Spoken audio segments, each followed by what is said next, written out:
പ്രിയപ്പെട്ടവരെ, എല്ലാവരെയും ഈശോ അനുഗ്രഹിക്കട്ടെ. ഇന്ന് ഈ വീഡിയോ ചെയ്യുവാൻ വേണ്ടിയുള്ളൊരു കാരണം എന്ന് പറയുന്നത്, ദിവ്യകാരുണ്യ സന്നിധിയിൽ ഇന്ന് പ്രാർത്ഥിക്കുമ്പോൾ ചില വ്യക്തികളൊക്കെ പ്രാർത്ഥനാ സഹായത്തിന് വന്ന സമയത്ത് അവർ പറഞ്ഞു, ചില മാതാപിതാക്കൾക്ക് ഉണ്ടാകുന്ന വേദനകളെ പറ്റി അവർക്ക് വേണ്ടി പ്രാർത്ഥിക്കണം.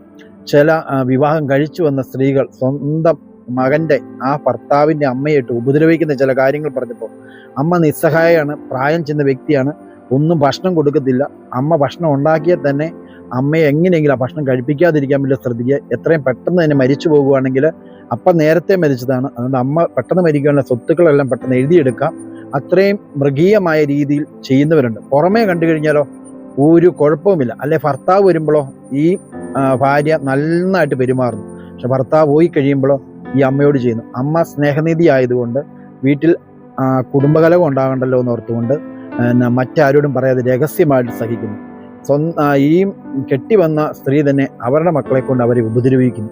ഇതുപോലെ തന്നെ നമ്മുടെ ദേശത്ത് നോക്കിയാൽ കാണും, അമ്മമാരെ ഇട്ട് വേദനിപ്പിക്കുന്നതിന് അല്ലെ പുതിയ തലമുറയിലുള്ള കുഞ്ഞുങ്ങളെ ചുമ്മാ അമ്മമാരെ ഇട്ട് പേടിപ്പിക്കും, അവരെ ദേഷ്യപ്പെടുത്തും.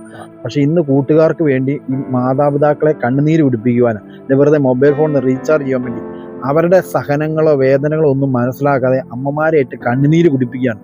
ഈശോയുടെ വചനം പറയുന്നത് നമുക്ക് ശ്രദ്ധിക്കാം. പ്രഭാഷകന്റെ പുസ്തകം 3-ാം അധ്യായത്തിൽ പറയുകയാണ്, 11-ാം വാക്യം, അമ്മയെ അനാദരിക്കുന്നവൻ അപകീർത്തിക്ക് ഇരയാകും.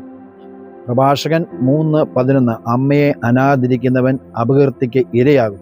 അതിൻ്റെ 9-ാം വാക്യം പറയാണ്, അമ്മയുടെ ശാപം അവയുടെ അടിത്തറ ഇളക്കും. കണ്ടോ, പിതാവിൻ്റെ അനുഗ്രഹം മക്കളുടെ ഭവനങ്ങളെ ബലവത്താക്കും, അമ്മയുടെ ശാപം അവയുടെ അടിത്തറ ഇളക്കും.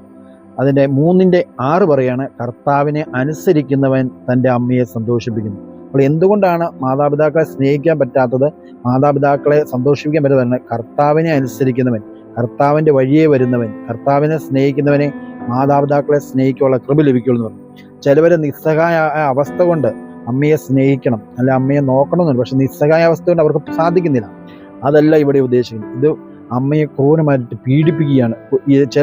ഒരു വ്യക്തി പറഞ്ഞ് 20 രൂപയ്ക്ക് വേണ്ടി അമ്മയുടെ മുഖത്തടിച്ച മകളുണ്ട്. 20 രൂപയുടെ കണക്ക് പറഞ്ഞ് അമ്മയുടെ മുഖത്തടിച്ചത്. അമ്മയാണെങ്കിൽ മക്കൾക്ക് വീടില്ലെന്നോർത്തുകൊണ്ട് അവിടെ ഇവിടെയും പോയി, പാവപ്പെട്ട കുടുംബമാണ്, ഇതിലും എല്ലാം പോയി കഴിഞ്ഞ് എങ്ങനെയാണ് നമ്മുടെ നാട്ടുഭാഷ പറഞ്ഞാൽ തെണ്ടിയും തേടിയും അവർക്ക് വീടുണ്ടാക്കി കിടന്ന മക്കൾ അമ്മയെ ഇറക്കി വിട്ടു. ഇതുപോലെ അമ്മമാർ വേദന. അതുകൊണ്ട് പ്രിയപ്പെട്ടവരെ, ഈ ഭൂമിയിൽ നമുക്ക് വേണ്ടി അല്ലെങ്കിൽ ദൈവസന്നിധി മധ്യസ്ഥം വഹിക്കുന്ന ഒന്നാണ് കണ്ണുനീര്. ഈ കണ്ണുനീരിൻ്റെ ഒരു പ്രത്യേകതയാണ്, ഈശോ പറയാണ്, കണ്ണുനീര് ഞാൻ കുപ്പിയിൽ ശേഖരിക്കും. മറ്റാർക്കും വിലയില്ലാത്തൊരു കാര്യം മറ്റുള്ളവരെ കരയിപ്പിക്കുക, ഹൃദയം നോക്കി അവരുടെ കണ്ണുനീര് വരുന്നത്, ഇതിൻ്റെ ഒരു വിലയില്ല. എന്നാൽ ദൈവം ഇതിനെ വലിയ വിലയുള്ളതായിട്ട് കാണുന്നു.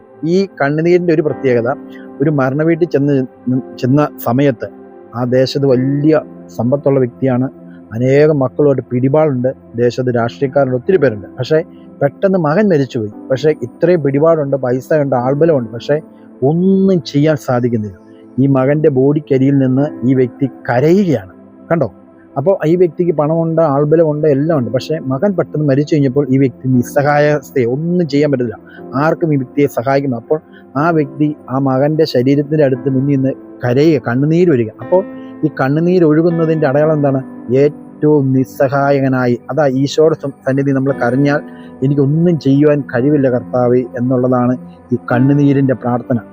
ഒരേ കണ്ണിൽ നിന്ന് തന്നെ പല രീതിയിൽ കണ്ണുനീര്, സന്തോഷം വരുമ്പോൾ വരും, പല രീതിയിൽ കണ്ണുനീര് നമുക്ക് വരും. പക്ഷേ ഈ അല്ലാതെ വേദന എടുത്ത് കരയുമ്പോൾ കണ്ണുനീര് നമ്മളെ സൂചിപ്പിക്കും ഏറ്റവും നിസ്സഹായനാവസ്ഥൻ്റെ ഒരു ശരീരഭാഷയാണ് കണ്ണുനീര്. അത് ആ കണ്ണുനീരിന് ദൈവം വില കൽപ്പിക്കും. അത് മറ്റുള്ളവരെ, പ്രത്യേകിച്ച് അമ്മമാരെ കണ്ണുനീര് കുടിപ്പിക്കുന്ന മക്കളുണ്ടെങ്കിൽ, കെട്ടിവന്ന മരുമകളുണ്ടെങ്കിൽ ശ്രദ്ധിച്ചുകൊള്ളു, ഇതെല്ലാം നിങ്ങളുടെ തലയിൽ തന്നെ തിരിച്ചു വരും. പ്രഭാഷകൻ 27:21 പറയുകയാണ്, നീ ചെയ്യുന്ന തിന്മ നിന്റെ തലയിൽ തന്നെ പതിക്കും, അത് എവിടെ നിന്ന് വന്നെന്ന് നീ അറിയുകയില്ല. ഈശോയുടെ മുമ്പിൽ കരുണയ്ക്ക് വേണ്ടി പ്രാർത്ഥിക്കാതെ ആരും എന്നെ കാണുന്നില്ല, ഇവർക്ക് ശരീരം ശോഷിച്ചു, ഇവർക്ക് എതിർക്കാൻ പറ്റത്തില്ല, ഈ അമ്മയ്ക്ക് തിരിച്ചു പറയാൻ പറ്റുന്നില്ല എന്ന് അവർ സഹിക്കുന്നു. അങ്ങനെ സഹിക്കുമ്പോൾ ഇവരെ വീണ്ടും വീണ്ടും ക്രൂരമായി പിടിപ്പിക്കും. ഇതിൻ്റെ എല്ലാം തിരിച്ചു വരും. അതുകൊണ്ട് ഗലാത്യക്കാർക്ക് എഴുതിയ ലേഖനത്തിൽ പറയുന്നത്, മനുഷ്യൻ വിതയ്ക്കുന്നത് തന്നെ കൊയ്യും.